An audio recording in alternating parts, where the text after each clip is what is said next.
Watch us bring these New Balance back to life. And show you how. And show you how. Watch us bring these New Balance back to life. And show you how. And show you. Maybe I shouldn't have pointed to you. Did you? Yeah, it's like go. Watch us clean these New Balance. And I'll show you how. What up, though? We're Clue and Don from Detroit's Clean Sneaker Care, and this is StockX 101. If you're new, StockX 101 is all about teaching you the ins and outs of sneaker care and also how to keep your pairs as fresh as possible. And if you don't know us yet, we're the founders of Clean Sneaker Care, a Detroit-based brand with a focus on sneaker cleaning and restoration. Cool. Okay, so looking at these kicks, what do we have here? We got a pair of 9060s, a 550. Crazy 550. Right. And a 990, right? It's a V3, I believe. Yeah. Which one is your favorite first? 550s off top. Really? Yeah, it's just a really casual shoe, for like my style of dress. Like I love like how runners are like in the space right now, being paired with athleisure and everything else. But like the 550 is just like my speed. Okay, so we got 3 different New Balance here, a mixture of different materials between the 3. Let's dive in. Like, how do we start spot cleaning these? Yeah, starting with the 9060, we got mostly suede, right? Mesh. The good thing is these are just like lightly soiled. So with this particular pair, you can just quickly, as we always say, you can brush off a lot of this dirt and dust, and then we can get that off that top layer. And this should be pretty quick. So even like these stains that's right here, we should be able to get that off with the dry cleaning, and then we can quickly hit it with like, the brush. As we can see, that's like fading out very, very well. You know what I mean? You just gotta be a little patient, you can get it out. And then this, a lot of the stuff that can come out with the dry cleaning around the rubber, but we can get to it fairly easy. One thing that I think people, we shouldn't be scared of, you could take an X-Acto knife and go over like some of these suede spots and like get stuff out of it that you need to. As long as you're not going crazy and digging into the fabric, then you should be good. Like, that's another like trick that's pretty good that you can get away with. You know what I mean? And also it's kind of good for the suede because say when you clean them and it dries up, it's going to be like all flat. You can use this to kind of lift it up too, but you just got to be gentle with it. So outside of that, I'm just going to take the eraser. I'm going to just hit some of these spots just on the suede real quick.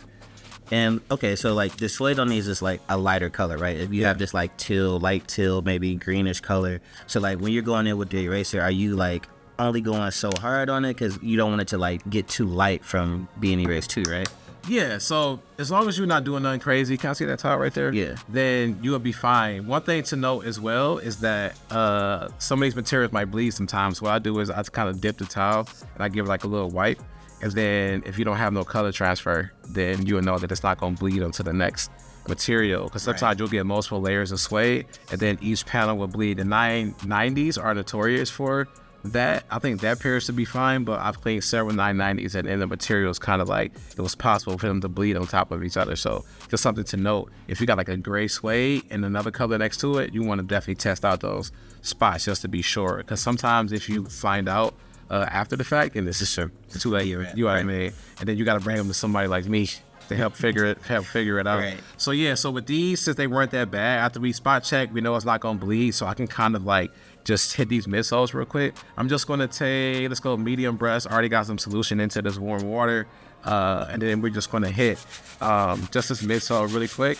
And that honestly, this quick part should take care of this sneaker immediately.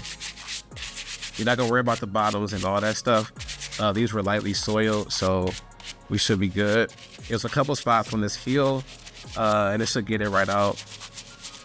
And it was some things right there too. So the medium brush is also good for this type of suede too. It's not super delicate.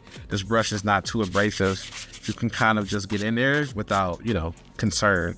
You know what I mean? You're not gonna fray the material or mess up using this brush. So now that we got that out the way, we can wipe off all the solution and any remaining spots.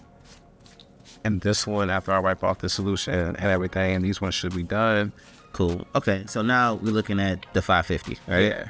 And I feel like this is going to be something that cleans up really well too, similar to like we talked about Air Force Ones and things in other videos. But leather upper, I think we have like, what is this, like some mesh around the collar here? Yeah. And then like the rubber outsole. So how are we approaching this one? Same things. Luckily, this brush is still cool. So I always stick to the same process. These are not that dirty, but you still just want to make sure there's no dust and stuff on there. The biggest thing right here is this part right here. So hopefully we can get to that. I'm just going to hit everything that I can here, and then I'm going to start off with actually the eraser on these ones, or I'm sorry, the sponge, and then we're going to go from there. And that's to take care of honestly most of this shoe. Again, we're going to take the sponge, just wet it. It don't matter what side you use, honestly. And then we're just going to hit just all the soil parts of the shoe.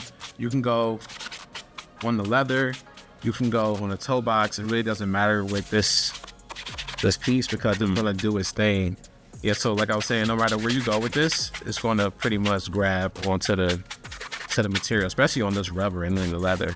It's gonna be pretty good. Yeah, and I love like the off-white colors that we've been seeing in earth tones on a lot of sneaker shoes. I feel like that also aids in kind of like the longevity of the shoe, right? When it's not like a crisp white, you know. So it's like obviously you can still tell when it's dirty, but I think it just kind of hides dirt a little better. Cleaning the collar, right? It's a like a mesh material, right? Like, so what's the pro tip on when you approach cleaning mesh? Just getting the dirt off, and then take like a medium to soft brush or the sponge, and you can clearly get into it, right? And I think using something that's not as abrasive, like a sponge, a soft or a medium brush, that it'll allow you to kind of really scrub and don't have to worry about like messing anything up. So if you need to go deeper into the stain, you can do that. And I'm just really blown away by this because I don't even think I need to pull out like the brush right now. I might even just use the brush as a formality, you know what I mean? Because it's getting out everything in this collar, which is crazy. Yeah, it's coming out super clean. Yeah, like, and it was a little dingy to begin with, you know what I mean? But so we got a couple spots to still hit, and I'm going to break the brushes out real quick. Probably just hit it with the medium so we can get that going. But this sponge is, and that was like crazy. Quick too. So like when we talk about like just sneaker maintenance, like not letting your kicks get like super dirty, like you can easily do this middle of the week or like on the day where you just set aside to like clean or do laundry or something. Like that. One thing to note too, when you're using, say, a medium brush and a soft brush, if you want a good lather, the soft brush will give you the best one. This one is not bad, but if you want like a really good lather and you're just more so worried about like conditioning and all that stuff, which is good, say for like suede, you can use less water and you'll get a better lather. You want to use a soft brush because of the bristles, they give you more of that, the suds and all that stuff or whatever. So that sponge did almost everything that we needed to these, honestly. This is just making sure I didn't miss nothing. And then we can move on because these are looking ready to go. And I definitely need a pair of these. I hate that I'm gonna have to open up this app after this to see what the prices is on this pair.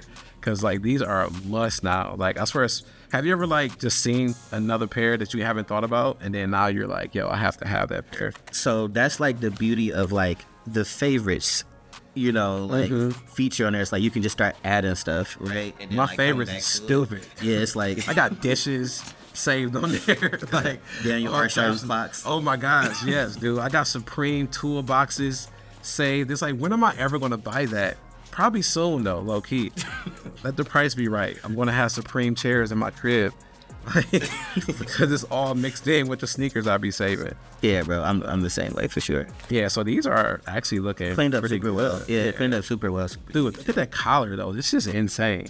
And honestly, the brush didn't really do everything. It was mostly that sponge. Yeah, I see a spot on this interior side. I know we wasn't worried about that part, but that's bothering me. Yeah, and I think that's something we were talking about too. It's like just using the right tools to the right tools to do it. Yeah, and it just make life easier. Just make life that much easier. So yeah, these are looking really, really good. And again, I think this is super simple to maintain because we got a mix of just mostly different types of leather. We got smooth, we got a stiffer one, we got a softer one, and we have like this like crack leather on there, which is really dope. Like gives you vintage vibe. Those are really, really good touch on these. Yeah, for sure. And then as we're moving to 990, the 990s, again, like I think one of the better sneakers in our collection. This was a really good collab, by the way, too. Yeah, and this, so again, we're approaching suede, which is something that, we clean and shop all the time. This is a lot darker of a color, than, for example, like the just hyper teal or whatever color this is kind of over here. So sometimes you might not even see some of the dirt until it gets like, to a certain point. But what's your approach here? The same. You really got to pay attention to these. One mistake that people make, just humans make, period, when something is not as dirty, then that's when you miss spots too, because it's like, oh, I don't have to do that much work on these. But this is when you want to just like make sure you pay attention, because like even in here we got a couple dark spots that's kind of ingrained inside of this suede back here. Right. This should be mostly a dry clean on these uppers. If the suede gets a little light, you don't have to worry about that, because say after you clean it, it dries, you lift it back up, you can hit it with a little bit of mink oil, and then that'll help with the color, and it'll make it like supple and it'll look conditioned. You'll get that deep green back and all those things. So I think that's like you said, like probably a concern for most people who have like designer footwear, even if it is like athletic footwear, that has like a premium like suede to it. It's like discoloration, right? So it's like we talked about applying water and how that can cause color transfer and bleeding and things like that. So the dry cleaning process is like definitely how you should start this off, right? Oh, every time. Yeah, every time. The dry cleaning is a very underrated thing, you know what I mean? You want to make sure that you do that as much as you can, because that's what's going to help make the process easier, and that's what's going to help you get the healthiest result, if that makes any sense. You know what I mean? Yeah, sure. So I definitely recommend that. Something to note with these, if you over scrub back here, whether it's a collab or it just says 990 or what, you will erase this branding right here. I'm not gonna say I've done it. I'm not gonna say I haven't done it, but this is gonna be going for sure if you overdo it. So it's really invasive. Yeah, and then with a dope pair like this, you don't want this to be gone. You know what I mean? Like you kind of want that to be there. So just be careful when you're working around like a pair like this, because you definitely don't want it to be too crazy, and then you look up and the logo is gone. So that's something to keep in mind. For these, the few dark spots, which is, I'm sure it was really, really hard to see, are pretty much gone. These weren't that bad. I thought they were a lot worse. And then we got some stuff around the midsole that we can use. I'm just going to take the medium brush and just knock that out really quickly. And these will be done too. The mink oil for the suede, it comes out like is a spray, right? Yeah, it's a spray. You can buy liquid forms too, but I think for most cases the spray is perfect. You know what I mean?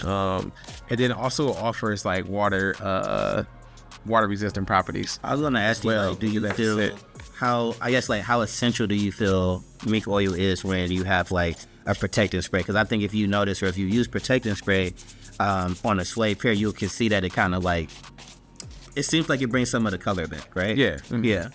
Yeah, it definitely helps out. I think the mink oil is like, it's a safe choice. I don't like to use both. I feel like the mix of those two substances is not the best, honestly. But after they're clean and dry, a good mink oil layer, like I said, will be great. And then it offers some of the properties that a protection spray offers. Right. You know what I mean? So I'm just trying to keep this really mild, because I'm only cleaning the midsoles. If a little bit of water gets on the suede, that's fine. It's dry up pretty quick. So like I said, these aren't crazy bad, but just like a quick scrub on these, we should be good. And then, like I said, don't worry about, a little bit of water that gets from the midsole, because that is absolutely fine. And again, we're just spot cleaning. These aren't beat, they weren't cooked, so we don't have to go crazy and like redo the entire sneaker. I know sometimes people want to see like, oh, break down the whole shoe, it was dipped in mud, ketchup, and all that stuff. It's like, nah. Right, like real maintenance throughout the week or throughout your wear, whichever rotation. That's what this is about. Yeah. And if you pay, like, this is not, the cheapest sneaker to grab. A New Balance is already like fairly pricey. Yeah. But then when you get into the collab space, then you're paying for it. You know what I mean? Yeah, so paying for the name on that. And then now I'm doing what's just called tile work, is what we call it in the shop. I'm just kind of finishing this off with a tile, and anything that I see, the tile should work. And we are looking pretty good. And for these darker spots, I'm just going to take a clean brush and just kind of brush over it, and then they should dry nice and even. So do you need to let them dry before applying mink oil? Always. Yeah. Okay. Yeah, because then you're just going to have like water marks or something in it. Yeah. Right. You're just going to have oil marks. Like, it just don't mix. This is a new brush that they just dropped, and it's a lot bigger. It's a lot softer. It looks like a old school shoe shine brush. Yeah, like the 50s. Yeah, definitely in that category. Like top hats or something. No, for they take this and brush the dust off my hat, off my Keith James. That's the name of the hats the dudes be wearing. My fancy hats. Keith James with the red under thing. Yeah. Like they think they be killing it with them boys too.